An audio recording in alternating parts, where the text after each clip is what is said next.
এই যে ধ্যানটা মানে কি? নিজের মনের ভিতরের পাপগুলোকে দূরীভূত করা। আমরা কিভাবে দূরীভূত করতে পারবো? যতদিন পর্যন্ত বিষয় আশয় নানা কিছুর সাথে আমরা যত বেশি ওখানে জড়িত থাকব, মন তত বিস্তৃতি লাভ করবে। নির্বাণ এবং মুক্তি লাভের জন্য এই মনটাকে পৃথিবীর সমস্ত কিছু থেকে আমাদেরকে দূরে নিতে হবে। 31 প্রকার লোকভূমির কোনো কিছুর প্রতি মন চিত্ত আবদ্ধ থাকতে পারবে না। সংসার, বুদ্ধ বলেছেন সংসার নির্বাণ এবং মুক্তির কর্মপথে অনেক বাধা সদৃশ। কারণ ওনারা পারবেন না সারা দিন রাত্রি ধ্যান সমাধি করতে। ওনারা পারবেন না দিনে রাতে মনটাকে সমস্ত জাগতিক এগুলো থেকে মনকে নিবৃত্তি করতে ওনাদের সম্ভব নয়।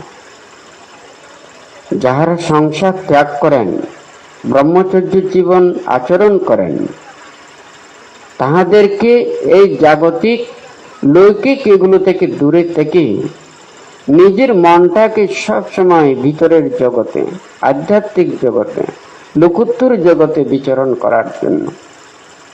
দেখুন, আমরা চোখের দ্বারা যা কিছু দেখতে পাচ্ছি এটাও একটা সত্য, কিন্তু এই মনের ভিতরে, দেহের ভিতরে যে একটা আরেকটা জগৎ আছে সেটাও আরেকটা সত্য।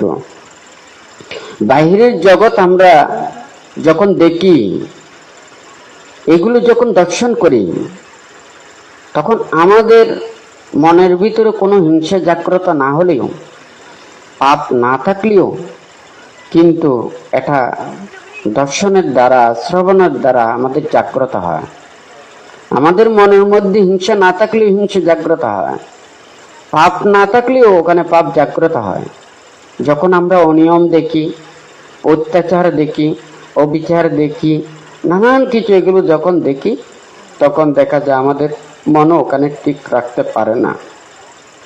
আর ভিতরের জগতে এটা এমন একটা জগৎ, এখানে মনের ভিতরে যখন লোভ, দেশ, মোহ, হিংসা, বিদ্বেষ, পাপ চেতনা, অকুশল চেতনা মন থেকে যখন দূরীভূত হয়, তখন মনের মধ্যে যে একটা শান্তি, প্রশান্তি, সুখ, নিবৃত্তিময় যে সুখ লাভ করা যায়, সেটাকে